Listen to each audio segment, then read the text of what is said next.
प्राचीन काल में हिरण्यकश्यप नाम का एक शक्तिशाली असुर राजा था। उसने ब्रह्मा जी की कठिन तपस्या करके एक ऐसा वरदान प्राप्त कर लिया था जिससे उसे न कोई मनुष्य मार सके, न पशु, न वो दिन में मरे, न रात में, न घर के अंदर, न बाहर, और न ही किसी अस्त्र या शस्त्र से उसकी मृत्यु हो।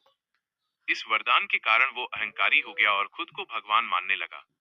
उसने अपनी प्रजा को आदेश दिया कि केवल उसकी पूजा की जाए। 2. प्रहलाद की अटूट भक्ति। हिरण्यकश्यप का पुत्र था प्रहलाद। अपने पिता के स्वभाव के विपरीत प्रहलाद बचपन से ही भगवान विष्णु, नारायण का परम भक्त था। हिरण्यकश्यप ने प्रहलाद को विष्णु की भक्ति छोड़ने के लिए बहुत समझाया, लेकिन प्रहलाद अपनी भक्ति पर अडिग रहा। 3. वध के असफल प्रयास।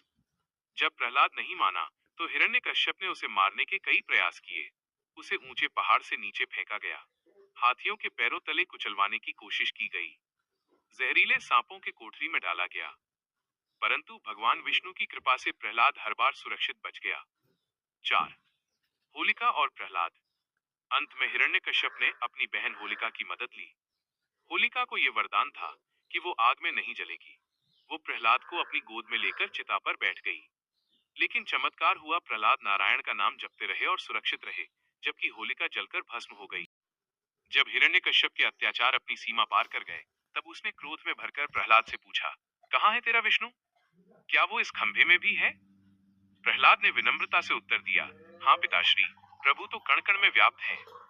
अहंकारी राजा ने जैसे ही खंभे पर प्रहार किया, एक भयंकर गर्जना के साथ भगवान नरसिंह प्रकट हुए।